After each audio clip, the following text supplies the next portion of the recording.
Oke, Assalamualaikum warahmatullahi wabarakatuh. Saya lanjutkan materi kita untuk hari ini kita belajar tentang informasi akuntansi pertanggungjawaban. Jadi pada minggu-minggu sebelumnya kita tahu bahwa ada 3 tipe informasi akuntansi. Yang pertama yaitu informasi akuntansi penuh, kemudian informasi akuntansi diferensial, dan yang ketiga ya ini adalah informasi akuntansi pertanggungjawaban. Jadi di minggu sebelumnya kita sudah belajar tentang perbedaan informasi akuntansi tersebut ya. Untuk informasi akuntansi penuh itu berarti digunakan untuk mengetahui seberapa banyak biaya, pendapatan, kemudian aktiva yang diperoleh oleh perusahaan itu, kemudian nanti digunakan untuk pelaporan, kemudian digunakan juga untuk penyusunan program selanjutnya oleh perusahaan. Jadi dia nanti manfaatnya untuk masa lalu dan juga untuk masa yang akan datang, karena informasinya juga mengandung informasi masa lalu karena dia merupakan pelaporan ya dari aktiva yang sudah dihasilkan, pendapatan yang diperoleh, kemudian biaya yang dikeluarkan secara keseluruhan oleh perusahaan. Nah, itu dibutuhkan baik secara internal maupun pelaporan secara eksternal ke stakeholder perusahaan. Kemudian kalau informasi akuntansi diferensial, kemarin kita tahu fungsinya adalah perusahaan pengen mengetahui seberapa banyak aktiva, pendapatan, dan juga biaya yang akan didapatkan, yang akan dikeluarkan oleh perusahaan ketika memilih suatu alternatif, sehingga nanti bisa digunakan untuk mengambil keputusan pemilihan alternatif terbaik. Kemudian di sini kita akan belajar tentang informasi akuntansi pertanggungjawaban, di mana di sini dia merupakan aktiva, pendapatan, atau biaya yang dihubungkan dengan manajer yang bertanggung jawab terhadap pusat pertanggungjawaban tertentu. Jadi dia lebih ke masing-masing pertanggungjawaban dari manajer pada setiap bagian atau departemen yang berada di bawahnya gitu. Nah, ini nanti karena dia adalah informasi akuntansi pertanggungjawaban, maka kaitannya yaitu dengan wewenang yang dimiliki oleh manajer terhadap aktiva, pendapatan, dan biaya yang ada di masing-masing departemen atau bagian yang dipimpinnya. Nah, ini dibagi menjadi dua. Yang pertama nanti ada aktiva, pendapatan, dan juga biaya yang bisa dikendalikan oleh seorang manajer dalam jangka waktu tertentu. Tapi ada juga nanti aktiva, pendapatan, dan biaya yang tidak bisa dikendalikan. Jadi ini nanti kaitannya dengan wewenang yang ada di manajer tersebut. Kemudian saat ini juga untuk mengendalikan biaya itu tidak hanya terbatas pada pengendalian biaya produksi saja, namun juga bisa mengendalikan biaya yang non-produksi. Jadi ini adalah fungsi dari manajer. Jadi dia bertanggung jawab, kemudian dia juga bisa nanti karena tanggung jawabnya itu mengendalikan dari biaya produksi pada masing-masing departemennya, juga bisa biaya non-produksinya. Ya, kemudian bagaimana caranya untuk mengendalikan biaya? Nah, itu dilihat dari besar kecilnya perusahaan tersebut. Yang pertama, ketika perusahaan itu masih dianggap kecil ya. Nah, itu biasanya digunakannya pengendalian biaya dengan pengawasan fisik. Nah, ini biasanya pimpinan itu sekaligus pemilik dari perusahaan, sehingga semua kegiatan mulai dari perencanaan, pengendalian, kemudian pelaksanaan dari rencana yang sudah dibuat itu dilakukan langsung oleh pimpinan. Nah, ini cara yang pertama. Kemudian cara pengendalian biaya yang kedua itu dilihat dari catatan akuntansi historisnya, catatan masa lalu ya, dari catatan laporan keuangannya. Kemudian pengendalian biaya dengan menggunakan anggaran statis dan biaya standar. Ini digunakan ketika perusahaan sudah berkembang. Selanjutnya, ini pengendalian biaya dengan pembuatan pusat-pusat pertanggungjawaban dan penerapan sistem akuntansi pertanggungjawaban. Nah, ini digunakan untuk setiap manajer pusat pertanggungjawaban yang hanya dinilai berdasarkan hal-hal yang mereka kendalikan. Kemudian selanjutnya pengendalian biaya dengan menggunakan anggaran fleksibel dengan biaya standar. Nah, ini nanti anggaran fleksibel itu disusun berdasarkan berbagai tingkat kapasitas yang direncanakan. Kemudian anggaran ini menjadi tolak ukur dari prestasi yang mendekati kapasitas sesungguhnya yang dicapai. Jadi ini membandingkan antara anggaran yang sudah dibuat dengan realisasinya. Kalau semakin baik berarti dia menunjukkan sebuah prestasi. Tapi kalau justru mengurangi atau munduran yang awalnya direncanakan bisa menghasilkan 100 unit, ternyata cuma menghasilkan 50 unit, berarti ini tidak menghasilkan suatu peningkatan atau prestasi, justru malah sebaliknya. Nah, ini adalah cara-cara untuk mengendalikan biaya. Oke, kemudian untuk manfaat dari informasi akuntansi pertanggungjawaban itu yang pertama digunakan untuk menyusun anggaran. Kemudian yang kedua untuk menilai kinerja dari manajer. Jadi manajer pada masing-masing bagian yang di bawahnya atau yang menjadi bagian dari pertanggungjawabannya itu nanti dia berhak untuk menentukan rencana ya dari kebutuhan yang dibutuhkan pada departemen yang dia pimpin. Jadi seberapa banyak sih nanti aktiva yang dia butuhkan, kemudian pendapatan yang akan dia peroleh dan biaya yang akan dikeluarkan. Nah, itu makanya bergunanya digunakan sebagai penyusunan anggaran. Kemudian juga bisa digunakan untuk menilai kinerja manajer karena nanti akan dibandingkan dari realisasi dengan anggaran yang sudah dibuat. Apakah realisasinya semakin baik dari anggarannya atau justru malah semakin jelek dari anggaran yang sudah dibuat. Nah, itu akan menunjukkan kinerja dari manajer departemen tersebut.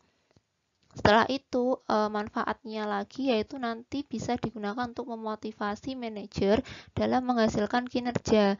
Karena ketika kinerjanya bagus, seorang manajer mampu melakukan penganggaran yang baik, kemudian mampu merealisasikan rencananya dengan lebih baik lagi, itu akan menghasilkan kinerja yang baik sehingga nanti oleh manajer pusat akan memberikan yang namanya reward berupa insentif. Nah, itu akan menjadi motivasi bagi manajer dalam meningkatkan kinerjanya. Kemudian yang keempat untuk pengelolaan aktivitas. Jadi supaya kegiatan di masing-masing departemen di bawah kepemimpinan manajer tersebut itu lebih terkendali kalau sudah dibuat anggarannya, sudah ada informasi akuntansinya. Kemudian juga bisa digunakan untuk memantau keefektifan dari program pengelolaan aktivitas. Jadi nanti kita bisa tahu apakah program itu berlangsung secara efektif atau tidak. Kemudian kita juga mengenal di sini yang namanya tanggung jawab ganda atau dual responsibility. Terjadi ketika apa? Ketika terdapat lebih dari seorang manajer yang memiliki pengaruh secara signifikan terhadap suatu biaya. Jadi misalnya di dalam sebuah perusahaan itu untuk menentukan suatu biaya, dia tidak hanya dipengaruhi oleh seorang manajer, tapi juga manajer lainnya. Jadi misalnya departemen perakitan sepeda. Nah, itu dia dalam melakukan perakitan, dia membutuhkan yang namanya bahan-bahan ya. Nah, bahan-bahan itu diperoleh dari departemen lainnya dalam menyediakan bagaimana kualitasnya, kemudian nanti setelah sampai di sana apakah sesuai dengan yang diminta ataukah kualitasnya justru menurun. Nah, itu jadi menyebabkan biaya ya. Jadi kalau ada nanti suatu biaya yang dipengaruhi oleh dua orang manajer atau lebih dari satu, itu nanti menimbulkan yang namanya tanggung jawab ganda. Nah, kemudian bagaimana kalau terjadi masalah itu, misalnya di dalam suatu organisasi yang dia bentuknya jasa, sehingga misalnya tidak ada ukuran yang reasonable untuk mengukur biaya konsumsi misalnya. Nah, itu bagaimana caranya untuk memecahkan tanggung jawab ganda ini? Maka nanti bisa diambil biaya unit organisasi penghasil jasa itu dibebankan seluruhannya kepada manajer unit organisasi penghasil jasa itu. Karena tidak adanya dasar pembebanan tanggung jawab yang reasonable atas pemakaian biaya tersebut. Jadi tinggal dibebankan aja langsung ke manajer unit organisasi penghasil jasanya. Namun kalau misalnya ternyata sudah memiliki ukuran yang reasonable, sudah memiliki, maka nanti biaya unit organisasi penghasil jasa itu dibebankan ke unit organisasi penghasil jasa sebagai pusat pertanggungjawaban utama dan juga dibebankan kepada unit organisasi pemakai jasa berdasarkan ukuran yang reasonable tadi untuk membebankan pertanggungjawaban biaya tersebut kepada pusat pertanggungjawaban yang sekunder yang kedua. Kemudian dalam membuat laporan pertanggungjawaban biaya itu dia disusun berdasarkan yang pertama dari jenjang terbawah, yaitu pada tingkat manajer bagian. Kemudian nanti pada manajer jenjang terbawah itu nanti isinya adalah laporan pertanggungjawaban yang berisi rincian dari realisasi biaya dibandingkan dengan anggaran biayanya. Kemudian naik lagi ke manajer jenjang di atasnya. Kalau tadi realisasi biaya dibandingkan dengan anggaran biaya secara rinci di manajer terbawah, di manajer atasnya isinya adalah biaya pusat pertanggungjawaban sendiri dengan realisasi biaya yang dikeluarkan manajer di bawah wewenangnya. Jadi dibandingkan antara biaya pusat pertanggungjawaban dengan realisasi biaya yang dikeluarkan oleh manajer di bawahnya. Nah, nanti dibandingkan dari anggaran biaya itu oleh masing-masing manajer. Kemudian nanti ke atasnya lagi ini di manajemen puncak dia tinggal laporan pertanggungjawaban secara ringkesnya. Jadi semakin ke atas itu laporan pertanggungjawabannya semakin umum atau global. Nah, semakin ke bawah itu semakin rinci karena dia merinci pada setiap bagian di masing-masing departemennya. Nah, nanti kalau sudah ke atas dia langsung laporannya angkanya secara umum atau secara global.